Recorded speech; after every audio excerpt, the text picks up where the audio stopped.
नमस्कार, रुचकर मेजवानी विथ स्मिता मध्ये तुमचं स्वागत आहे। आज मी तुम्हाला एक मस्त हेल्दी कणसाची भेळ दाखवणार आहे।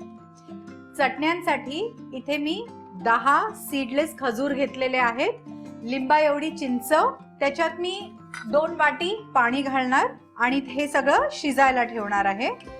हे शिजत असताना ह्याच्यात मी थोडंसं हिंग, 1 टीस्पून भाजलेले जिऱ्याचं पूड, 1 टीस्पून लाल तिखट। ही चटणी शिजवायला 5 मिनिटं लागणार आहेत। हे शिजत असेपर्यंत आपण आपली हिरवी चटणी करून घेऊया। त्याच्यासाठी मी 3 हिरव्या मिरच्या, 15 ते 20 फ्रेश पुदिन्याची पानं, 1 वाटी कोथिंबीर, 3 लसणीच्या पाकळ्या आणि थोडं लिंबाचा रस। आणि जस्ट वाटायच्या आधी मी थोडंसं याच्यात मीठ घालणार आहे। आता आपण आपली हिरवी चटणी वाटून घेऊया।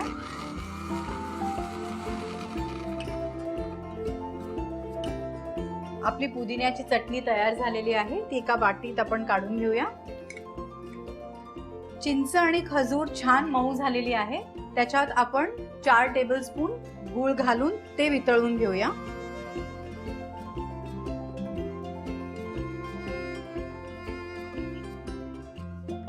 ह्यातला गूळही वितळलेला आहे, तर आपण आता गॅस बंद करून हे थंड करून घेऊया। हे गार झालेलं आहे। आता ही चिंच गुळाची चटणी मी वाटून घेते।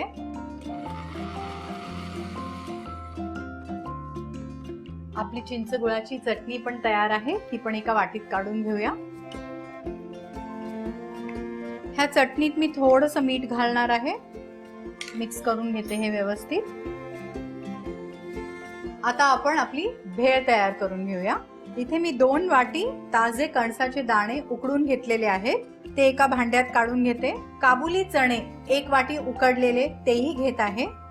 1 छोटी शिमला मिरची बारीक चिरलेली, 1 छोटा कांदा बारीक चिरलेला, 1 टोमॅटो बारीक चिरलेला।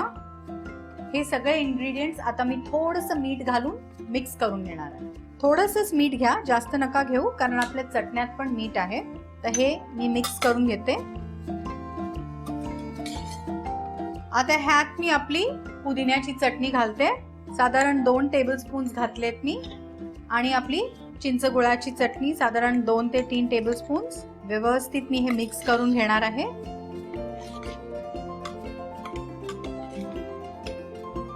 ही भेळ मी एका सर्विंग डिश मध्ये काढून घेते।